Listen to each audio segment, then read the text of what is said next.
Hi, I'm Mr. Robertson and I'm one of the geography teachers at the Oxford Academy, along with Mr. Rayner, our head of geography, and Mr. Gunn, who is also head of Year 7. I want to talk to you about A-level geography and why it is such a great course that has the potential to change your life forever.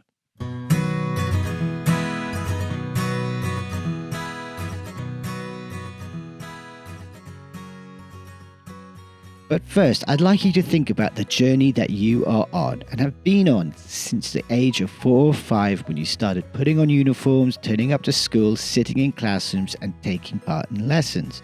You've come such a long way since then and still have some distance to go, but at some point you're going to bag up all this knowledge and skills you've learned and take those out into the real world. That's right, this big amazing world, this big blue and green marble hurtling around a giant ball of gas at 30 kilometers per second. This world full of people just doing their thing, buying, selling, moving about, communicating, competing, cooperating and creating.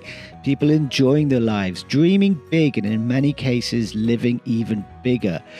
In a few years, that will be you. And so ask yourself this: if you're going to go out there in this fantastic, diverse, sometimes scary, but often exciting planet of ours, using these new skills you've learned and others you're going to pick up along the way, then shouldn't you know about this world and how it works?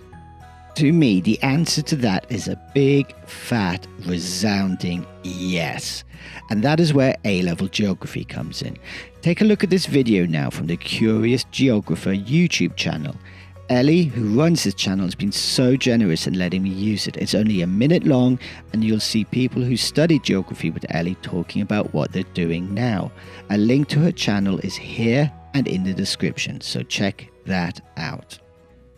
Hi, my name's Sarah. Hi, I'm Chris. Hi, my name's Alexandra. Hi, I'm Emma. Hi, my name's Tori. Hi, my name's Kirsty. Hi, my name's Jordan. I study geography. At Bristol University, graduated in 2014. And now I'm a corporate lawyer.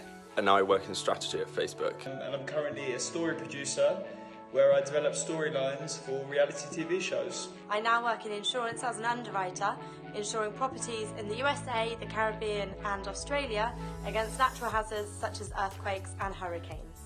And now I have my own business, which is an HR consultancy. And now I work for a bank that finances technology startups. And I'm a sports journalist for the Daily Mail. And now I work for a water efficiency startup. And now I'm an environmental consultant, specialising in air quality. And now I'm a manager at a startup called Freddy's Flowers. I'm a financial services consultant at Accenture. And I work in corporate finance.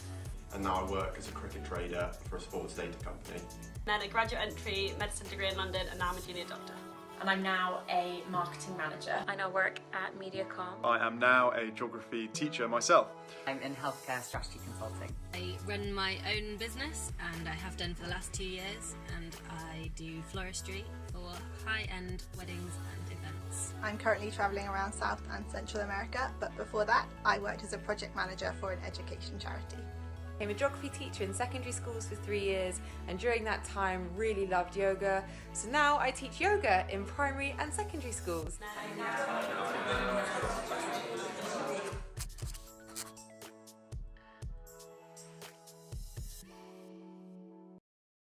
So what I take from that video is this: there are many jobs that we might traditionally associate with geography, like environmental sciences, travel and tourism, renewable technologies and local government, among many, many others. But the key thing to remember is this: geography is also really beneficial in jobs not normally associated with geography, such as business, finance, insurance and marketing.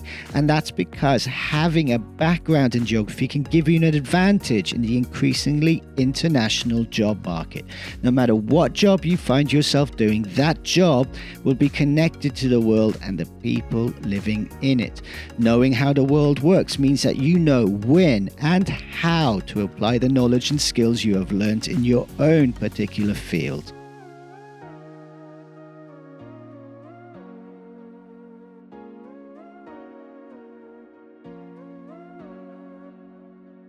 And I think we need to spend some time talking about skills. Skills are important. They are what UK businesses need and what employers want in candidates. And in geography, you will have the opportunity to develop these skills to quite an advanced level. First, geography is data driven. You will be taught to collect, analyze, and interpret data. You'll be taught how to create and use maps and diagrams. You will interpret and create graphs. You will be taught statistical skills to assess data and its significance. And you will be doing this with real world data.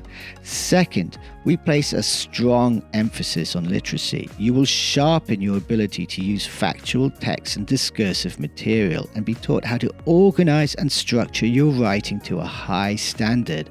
And finally, you will be encouraged to develop an inquiring mind that questions the world around you. You will be taught the skills necessary to go out into that world, ask questions, and get the answers you need. I worked in engineering for 20 years, and these are the kind of skills I would have been looking out for in the people I was hiring. They are practical, they are transferable, and pretty much any job you can think of needs them. So now you get the picture. There's a lot more to studying geography than just oxbow lakes and longshore drift. The skills you develop are useful in all walks of life. But what will we study? So I want to talk a little bit about the course itself, what we study and how it is structured.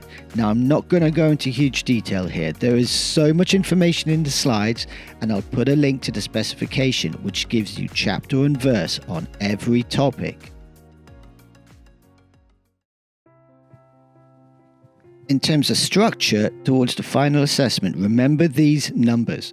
40% is physical geography, 40% is human, and 20% takes the form of a non-examined assessment, or NEA. Like the world itself, the breadth of the content is huge, and that makes the course so interesting. We will look at global processes that regulate life on Earth, like the water cycle and the carbon cycle. We need to know this because we need to understand how they affect us in our day-to-day lives and how we also affect them. We will look at landscapes, including some you've probably never studied before, such as hot deserts or glacial environments. We'll have options where we can look at either hazards, including my favourite, wildfires, or we could focus on ecosystems, both in the UK and abroad, such as coral reefs and the tropical rainforests in all their glory.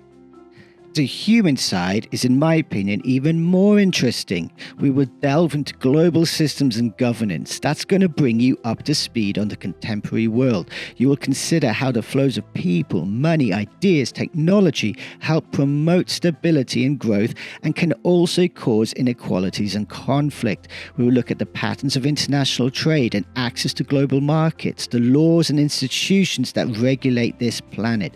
If you're interested in modern history, economics, politics, or business, you're going to love this topic.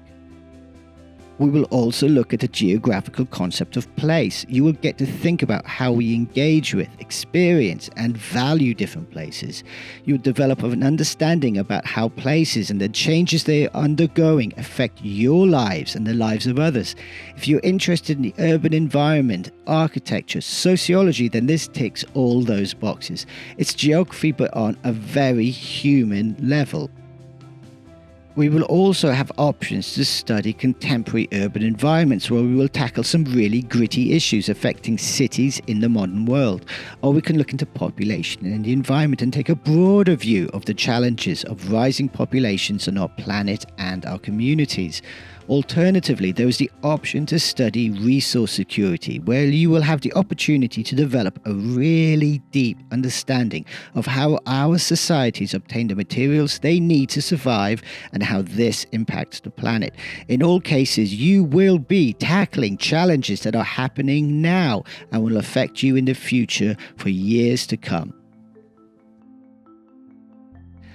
The NEA component comprises an independent fieldwork investigation based on an inquiry question developed by you. That's right, you will get to decide what you want to investigate and then go out into the world and collect the data you need to answer that question. This is a great opportunity to put into practice all the knowledge and skills you have been developing and gain confidence in your own abilities. The length of the fieldwork must be at least 4 days, although that can be split across more half days. And once you have the data, you will need to present, interrogate, and analyze it, drawing conclusions and writing a report of between 3,000 and 4,000 words. This work will be marked by your teachers and moderated by the AQA examining board.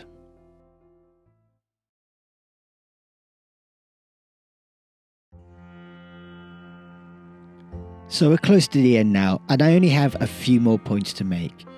What you will learn in A-level geography is highly relevant to today's global marketplace. The breadth of study will leave many doors open, no matter which course you choose to take in life. The content we cover will fascinate you and encourage you to think critically about a range of issues, and the skills you will develop and master are directly transferable to most workplaces. So if you like geography at GCSE, then you should like it even more at A-level. But no matter what you choose to study, savor this moment. You are about to embark on a great adventure. So make the most of every opportunity. Work hard, enjoy life, look around you from time to time, and always, always, always keep on learning.